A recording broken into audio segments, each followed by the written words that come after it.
আল্লাহর নবী বলছেন যে সালাত তিন ভাগে বিভক্ত। কই ভাগে? তিন ভাগে। সালাতের নেকি কই ভাগে বিভক্ত? তিন ভাগে। এক, ওযু। ওযু না থাকলে সভাপতি যত বড় ক্ষমতাশালী ব্যক্তি হোক তার সালাত হবে, হুজুর যত বড় টুপি দেখ হবে। দুই, রুকু। রুকু যদি ঠিক না থাকে ও যত বড় ক্ষমতাশালী ব্যক্তি হোক সালাত হবে না। তিন, সিজদা। যদি সিজদা ঠিক না হয় তাহলে তার সালাত কবুল হবে না। ঠিক ওই রকম ভাবে কোন সালাতে কেউ যদি সূরা ফাতিহা না পড়ে তাহলে তার সালাত হবে না। ইমামের সাথে হোক বা একাই একাই হোক, সব সময় সালাতে সূরা ফাতিহা পাঠ করা কি ফরজ। এখন আপনাকে বলছি, বুখারী হাদিস নাম্বার হলো 756। কত নাম্বার? মুসলিম হাদিস নাম্বার হলো 295। কত নাম্বার? 295। তারপরে মিশকাত হাদিস নাম্বার হলো মিশকাত হাদিস নাম্বার 822। কত?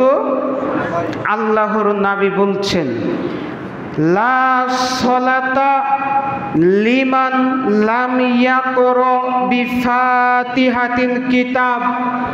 ওই ব্যক্তির সালাত বাতিল যে ব্যক্তি সালাতে সূরা ফাতিহা পাঠ করলো না। এটা আমার কথা না নবীর কথা? আর নবীর কথা মানে কার কথা? আল্লাহর কথা। যে ব্যক্তি রাসূলের হাদিস অনুযায়ী সালাতে সূরা ফাতিহা পাঠ করবে না, ওই ব্যক্তি আল্লাহকে অপমান করলো।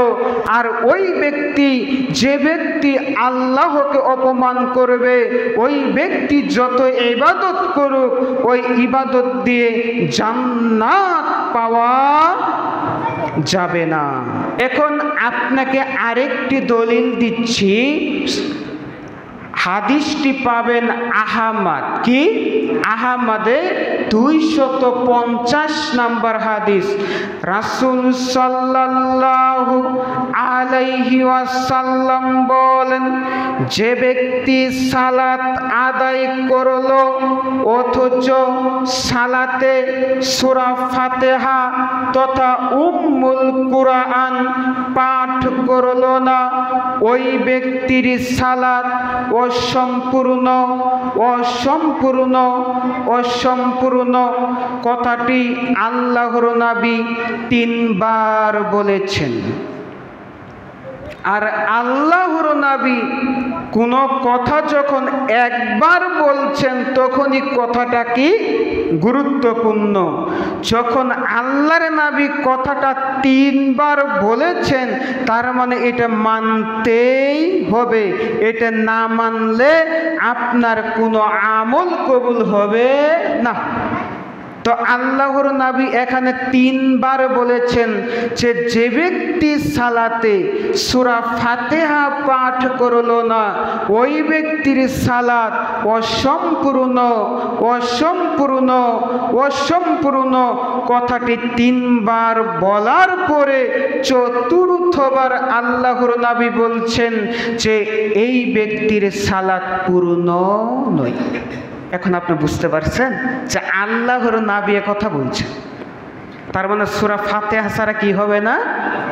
সালাত হবে না।